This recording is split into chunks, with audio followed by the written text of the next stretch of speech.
ಪ್ರಾಚೀನ ಕಾಲದಲ್ಲಿ ಅಯೋಧ್ಯೆ ಎಂಬ ಒಂದು ನಗರವಿತ್ತು. ಅಲ್ಲಿ ದಶರಥ ಮಹಾರಾಯನು ತಮ್ಮ 3-4 ಪತ್ನಿಯರೊಂದಿಗೆ ಆಳುತ್ತಿದ್ದ. ಇವರಿಗೆ ಮಕ್ಕಳಿರಲಿಲ್ಲ. ಆದ್ದರಿಂದ ಅವರು ಯಜ್ಞ ಮತ್ತು ಹೋಮಗಳನ್ನು ನೆರವೇರಿಸಿದರು. ಆ ಪುಣ್ಯದ ಫಲವಾಗಿ ಅವರ 3-4 ಪತ್ನಿಗಳು ಕೌಸಲ್ಯ, ಕೈಕೇಯಿ ಮತ್ತು ಸುಮಿತ್ರೆಯರು ಮಕ್ಕಳಾದ ರಾಮ, ಭರತ, ಲಕ್ಷ್ಮಣ ಮತ್ತು ಶತ್ರುಘ್ನರನ್ನು ಜನಿಸಿದರು.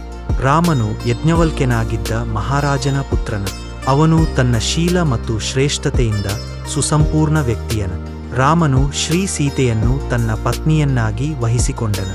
ಸೀತೆಯು ಆಕೆ ತನ್ನ ದೇವತ್ವವನ್ನು ಒಪ್ಪಿಕೊಳ್ಳಲು ರಾಮನಿಗೆ ದೇವತೆಯಾಗಿ ಸೇವಿಸಬೇಕೆಂದು ಬಯಸಿದಳು.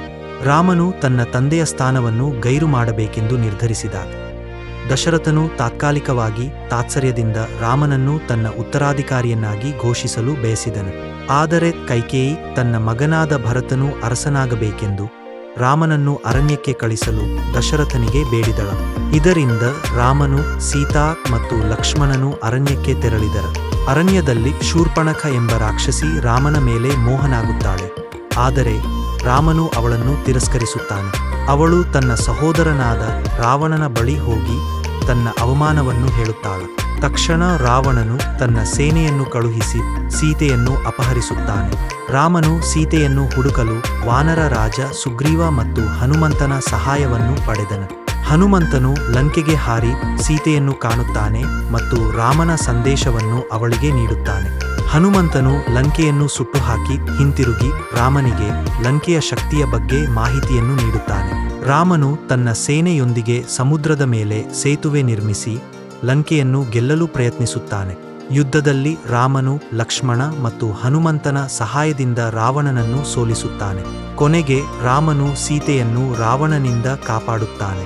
ರಾಮನು ಅಯೋಧ್ಯೆಗೆ ಮರಳಿದ ನಂತರ ಅವನು ಪಟ್ಟಾಭಿಷೇಕವನ್ನಾಗಿ ಮಾಡಲಾಗುತ್ತದೆ ಮತ್ತು ರಾಮರಾಜ್ಯದಲ್ಲಿ ನ್ಯಾಯ, ಶಾಂತಿ ಮತ್ತು ಸಮೃದ್ಧಿಯು ಸ್ಥಾಪಿತವಾಗುತ್ತದೆ.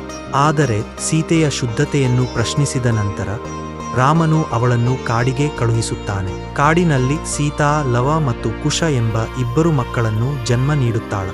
ವರ್ಷಗಳ ನಂತರ ರಾಮನು ತನ್ನ ಮಕ್ಕಳೊಂದಿಗೆ ಪುನರ್ಮಿಲನಗೊಳ್ಳುತ್ತಾನೆ.